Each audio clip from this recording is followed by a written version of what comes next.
Archie. Hi. This is Take 34. take 34. Okay. Archie and I have been having, well, I have been having technical difficulties today. So we are going to try this again. Can we do that? For the 34th time. You know, the last time we met, we were not having technical difficulties, but I was having memory difficulties because I forgot to record our class. So we did lots and lots of reading, looked at lots of pictures, had a great time. I loved our class. I was so excited about it. And now it's completely gone into the past, never to be seen again. So Archie and I are going to try again. Well, we've made it to the star. Let's see. Okay, well, this is where we started. So this is where we will start today. And we will try to have fun, even though for Archie and I, we are seeing this for the second time. So, and I would have the readers now. And Archie is going to be a great sport. Thank you so much, Archie. Okay, so what we had talked about prior is that Kim has a choice to make. And when we make a choice, there's not always a right and wrong answer. It depends on the situation, on our opinion, and it can help us to make a choice by looking at the pros and cons of each choice. Because whatever we decide, there might be some good things about it and some bad things about it. And then we can make a chart like this and look at all of that together next to each other, side by side, decide what's most important to us, and that can help us make the choice. So for Kim, we know that what's most important to her is getting her necklace back. So even though there's a big con or negative to this choice, the choice of playing ball and letting the thief be in charge of what she does, and that she needs to follow the thief's directions when he or she calls on the phone. But the pro, the positive, it's the surest way to get her necklace back, and that's what's most important to her. So she is going to choose choice number 2.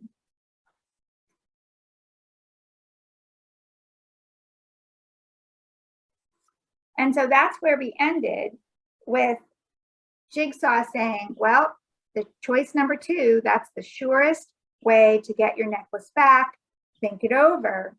And then Jigsaw just kind of stretched out his arms and yawned, kind of like, oh, you know, I'm thirsty. Do you have anything to drink? So he's really not concerned about what choice she makes. He is not trying to convince her or persuade her to make one choice or the other. He's leaving it completely up to her. He knows that whatever she decides is fine with him. It's none of his business.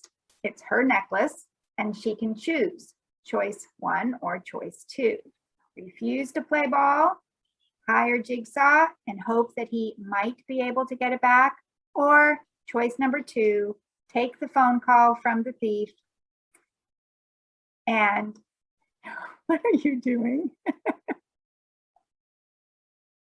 Look, my hand. I don't know what that means. Does that mean something? Yeah. What does it mean? My hand broke. Your hand broke? Yeah. I see. Now I can do another one. Oh, the old missing finger trick. Okay, so Jigsaw is fine just waiting while Kim thinks about it, and he's not in any hurry, but he is thirsty. And how do we know that? Because he says, meanwhile, while you are thinking about this, while you are making your choice, do you, Kim, have any spare grape juice? I'm as dry as the Sahara. And we saw that this is a simile because of the as and the as. And so it follows that pattern. we had noun number one. I'll zoom in on it here a little bit. Noun number one is I, which is Jigsaw. Noun number two is the Sahara. What do they have in common? What is similar about them? That's the word dry. That's going to be the word in between the as and the as. So we needed to find out, okay, what is the Sahara? And so here we found it. Here is the Sahara Desert. And because it's the name of a desert, it starts with a capital S and a capital D. And then we took a couple other looks. We took another look at the desert. Here we can see that we don't see green trees and lots of animals and Camels. lakes, and we do see camels. Yes, they are an animal that can handle the desert. And here was one more picture, a pretty picture of the desert at sunset. So it's very beautiful, but it's also very dry. It is not a place that is wet. And then we can see a map of where the Sahara is. And it is here in northern Africa. So Very big. this is the continent of Africa. And north of the Sahara Desert is the Mediterranean Sea. And north of that, up here, would be Europe, Teacher, Italy, and Spain, and France. What was that? what is the SAHEL? Oh, right here. Yeah. You know, I'm not sure what that is, but I'm wondering if that is another desert or if just an area of land that's the name for it, and that it's in this has a slightly different shading. So I have not heard of that. But the darker kind of a brownish orange color here, all of this area is a desert. It goes all the way up to the Red Sea right here. And then when you cross the Red Sea, this is an area called the Middle East. This is Saudi Arabia and other countries in the Middle East. There's a lot of oil that gets produced in this part of the world. But over here in the northern part of Africa, this is the Sahara Desert. And then over here is the Atlantic Ocean. And if you cross the Atlantic Ocean, you will come to North America and the United States. Okay, so that is the Sahara. So we know that the Sahara, we had to ask ourselves, well, what do we know about the Sahara and how dry is it? Because Jigsaw is as dry as the Sahara. So is it a little dry or a lot? Well, it's a lot because it's a desert. And usually in a simile, the noun that we put here is going to be a lot of this word, whatever this word is. So the Sahara being, I think it's the biggest desert in the world, or one of the biggest, and it is very dry. And that's how dry Jigsaw is. Well, what does that mean? Do you remember what that means to say that Jigsaw is very dry? It's not like You want some water. nice, You want super grape juice. grape juice. So, you know, some people might say, well, if you're out in the rain, you get wet, or if you use an umbrella, you stay dry, or if you get out of the swimming pool and dry off, then you are dry. You can dry in the sun. But this is not about having our skin on the outside of our body being dry. This is about the inside of your mouth being dry, and you're thirsty and you want water or something to drink. And so we say, I'm as dry as the Sahara. That means he's very thirsty. And so we took a look also at grape juice, which comes from grapes. And here's a picture of some grape juice in a bottle. So Kim brought in a tall stack of Pringles and 3 glasses of ginger ale. And of course, we took a look at what are Pringles. And so they're a brand of potato chips. So this is a type of potato chips called Pringles. Now, if I were to turn this picture around, we can see right here that it says Pringles. And this is the kind of potato chip. And Pringles likes to make their potato chips in a way that stack like this so they can fit into a can instead of into a bag. And you and I like Pringles. I think you said your mom does too, right? And what else did we have here? Oh, My mom has a can of Pringles in the trash can. Oh, well, they're very yummy. A lot of people can eat a whole can of Pringles It, but at one she time. didn't call me to eat. Oh, say that again. She eat the Pringles, but she didn't call me to eat. Oh, well, that's your mom's treat. You know, moms are entitled to have some treats every once in a while just for themselves. Like me. That doesn't mean she doesn't love you. So here's ginger ale. This is not a soda that we see very much in Taiwan. And so here's a can of ginger ale, and you can see that it's a pretty clear color, has a little bit of it looks a little bit like Sprite. And the ginger, so there'll be a little taste of ginger, not too strong, but this is ginger. And so we also looked at that.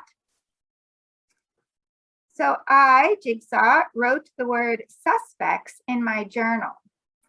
Remember, a suspect is somebody who might have done whatever it is they're trying to figure out who did it.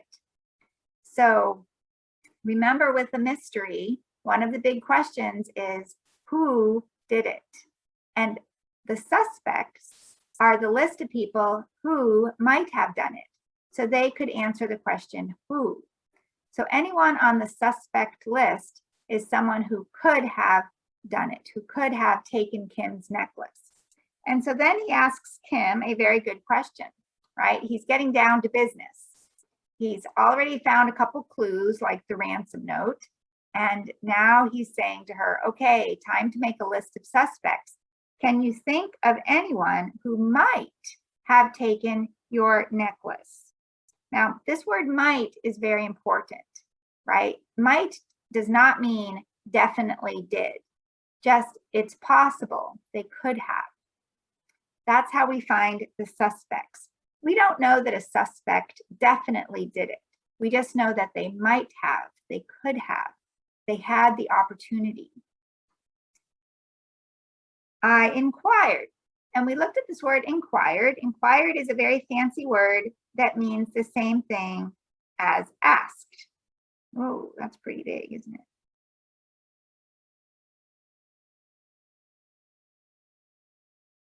Because Jigsaw is talking to Kim and asking her some questions. And Kim shook her head. And remember, so let's take a look at the picture. Here is Kim and Mila, and over here is standing Jigsaw with his notebook where he's writing down his list of suspects and any clues that he finds. And here on the floor, the 3 ginger ales and this even looks like a can of Pringles. I think they did a pretty good job drawing up the face of the Pringles guy. Well, Kim shook her head, and in English, we will either say shook her head or nodded her head. Shook is going to be side to side and means no. Nodded would be up and down, which means yes. But she shook her head, which means no. She doesn't know of anyone who could have done this. Mila placed a hand on Kim's arm. She said in soft tones, okay, this means gently, we will need a list of anyone who could have gotten into your room, friends and family. And we kind of made a big deal about the fact that this A and this A do not look the same. That's because this A and this whole word is written in a different kind of typing called italic. And it makes the letters look like they're kind of leaning over, kind of wiggly, like they're going to fall down. And one of the reasons that an author might put a word into italics is because the author is telling us that when we read it, we should take that word and kind of stretch it apart like a rubber band. That will really emphasize it. So this would not sound like friends and family. It will sound like friends and family. And that means she's really emphasizing not just your friends, but your family too. Anyone who could have gotten into your room. So that's probably going to include everyone in her family, right? Kim chewed on her lower lip. And we talked also about how if someone is chewing on their lip, like, it means they're kind of nervous or thinking or not ready to talk yet. I've got 2 older sisters and a younger brother. And then she gives us their names, Kayla, Kelly, and Kyle. And we thought it was interesting that they all start with a K, and so does Kim. And so her parents must have liked the letter K for the names of their kids. And then she added, Danica slept over yesterday. And we talked about how if someone is sleeping over, it means that it is probably a friend. It could be a relative, like a cousin, but it's not going to be the family that already lives in the house. It's going to be someone else who packs a bag, comes over to your house, spends the night, usually has fun, and then maybe leaves the next day. That's called a sleepover or a sleepover party. And so she slept over, and that means that Danica here is a friend. And this is kind of what we finished up with, is kind of a long conversation about Kim's reaction to Jigsaw and Mira kind of questioning more about Danica. And Kim's reaction to their questions was very interesting. So let's see. The first thing Mira does is she wants to clarify who it is. She wants to be sure she knows. She knows a Danica. Her name is Danica Starling. She knows her from the 2nd grade class at school. So she is a classmate at school. And so Mira wants to make sure they're talking about the same Danica. So she says, Danica Starling? Mira asked. Now that's a reasonable question. That's a good question. Make sure that we're talking about the same person. But Kim's eyes narrowed. Now, this is clue number 1 that Kim is not happy with Mira and Jigsaw for asking any question about Danica. Kim thinks that if they're asking questions about Danica, they must suspect her. They must be putting her name on the suspect list. And Kim definitely, for some reason, does not want Danica's name on that list. She does not want them suspecting her. So as soon as Mira just says, are we talking about Danica Starling? Kim's eyes narrow. Now, a person's eyes narrow, kind of like they make them small. It means that they're, well, it might mean that they're not happy. It could mean they're angry. But she answers the question and says, yeah, she's here all the time. I glanced at Mira. So Jigsaw glances at Mira. And this was kind of important because a glance is when we just look quickly at something and then back, just a quick look. And we talked about how if we know someone really well, we can actually communicate in that glance, even if we don't say a word, even if we don't say anything, we can kind of tell what the other person is thinking just because we know them so well. And the example I gave was that if my daughter and I are at Shinkong Mitsukoshi, the department store, and we are walking by the Cold Stone Creamery, that's an ice cream place. Well, I know that she and I both love the Cold Stone Creamery. It's great ice cream. So if we're walking by it and we both happen to look at each other, do you think we know what each other is thinking, even if we don't say a word? Yes, you want to eat the ice cream. Yeah, we don't even have to say anything. We just look at each other with like, yeah, we both know what each other is thinking because we both know how much we love that ice cream. So just a glance and we know. And then we took an example from your classroom, and you have someone sitting next to you in class who you know really well, right? And so if the teacher, for example, just did a big surprise and said, okay, I have a surprise for everyone today. I know you weren't expecting to have a test, but I've decided to give you a surprise test. So everyone put away your books, take out your pencil, and get ready. And you can't talk in class, but you could look at your friend and look back, and I bet your eyes will look at each other, and I bet you will know what each other is thinking, even though you can't talk, right?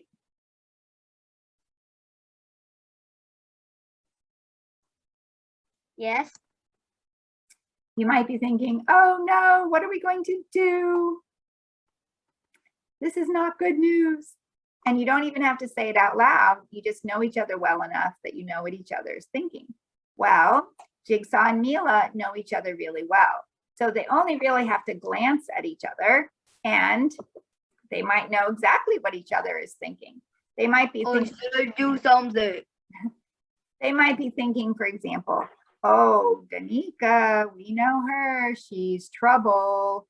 She's going to the top of the suspect list. They might be thinking that. And I think that Kim maybe suspects that they're thinking that because she's going to get a little bit nasty here in a minute. So, but Jigsaw asks a very reasonable, good question that a detective should ask. He says, does Danica know where you keep your jewelry? I questioned. Okay, so questioned is another word that means asked or inquired, or what was that other one we found? Oh, inquired. Well, we have a couple clues here about how Kim feels about this question. First, she says, of course, Kim answered sharply. But you don't think. I held out my hands. Look, Kim, I'm a detective. I ask questions until I like the answers. It's kind of funny. Kim's face flushed red. Well, don't ask questions about Danica. She sniped. She would never, ever steal from me. And we have a couple clues about how Danica is feeling here. And those clues are the words sharply, her face flushing red, and sniped. And we had another one up here too with her eyes narrowing. But I want us to look just for a minute at here where it says, Kim answered sharply.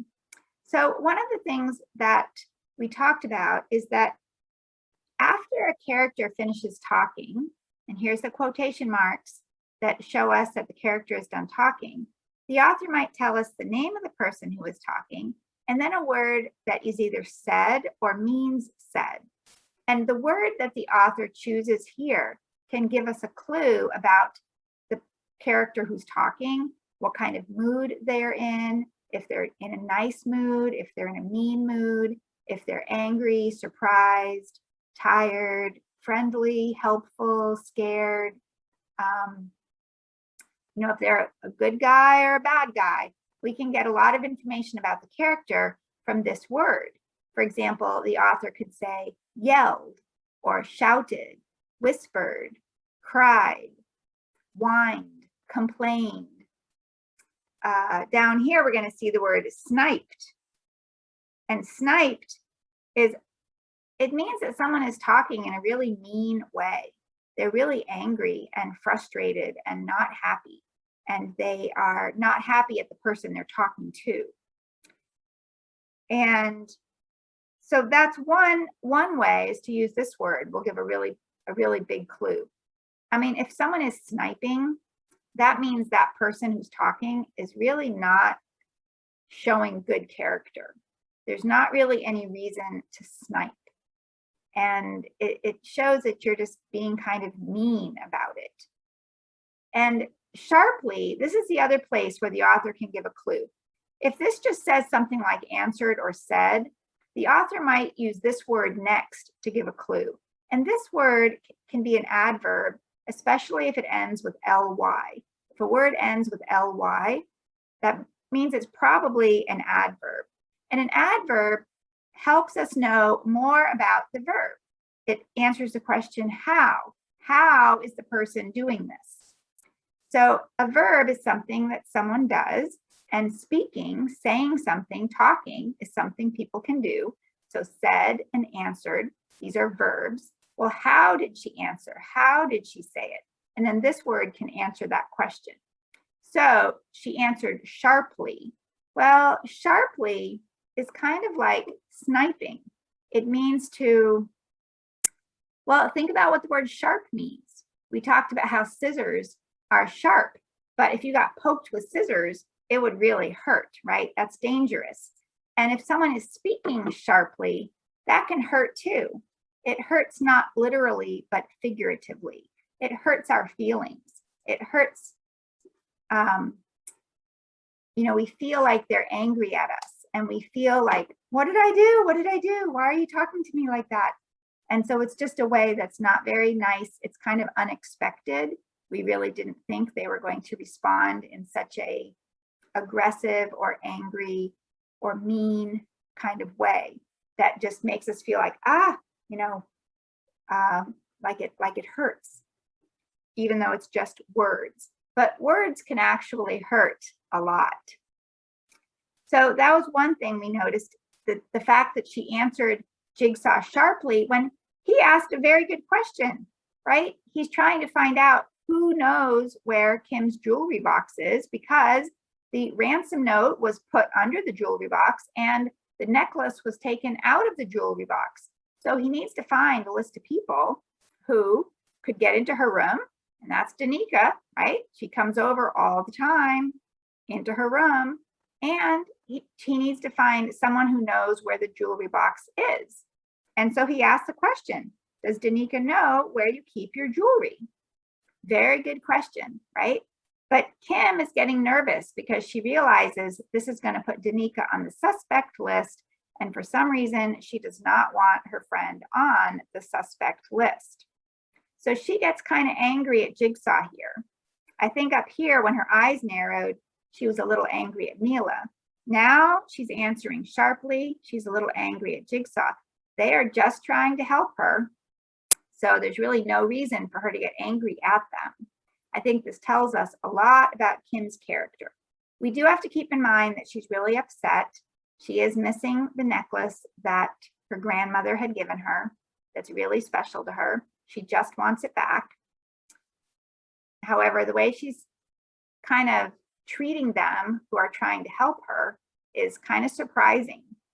But Jigsaw doesn't get angry back. He just holds out his hands and says, hey, this is my job, right? I need to ask the questions.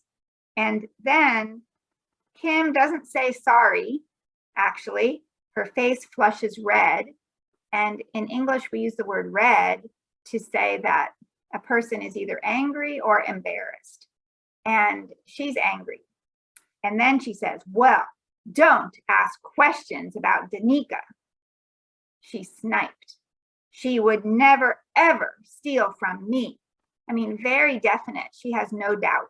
She does not want her friend's name on the suspect list, period. And, she didn't realize that she was speaking in a mean way or a disrespectful way or an unkind way to Jigsaw and Mila. So she didn't apologize. So this is a very awkward situation. And what do people do when it's awkward? They sit in silence. So we sat in silence. And so that was kind of an interesting, part of the story that we read last time. And we had this great discussion about it. And I was so sorry that we got to the end and I realized that I had forgotten to record the whole thing. So Archie is going to help me remember from now on. And you want to turn your mic on? Did you forgot to record again this time? No, it is recording. Phew, got me nervous. You said you forgot to record again. No. We're good. We're good. We're on take 34 and we made it. Now we can say cut. So And long, say so long. cheddar chip. Bye, Archie. Bye.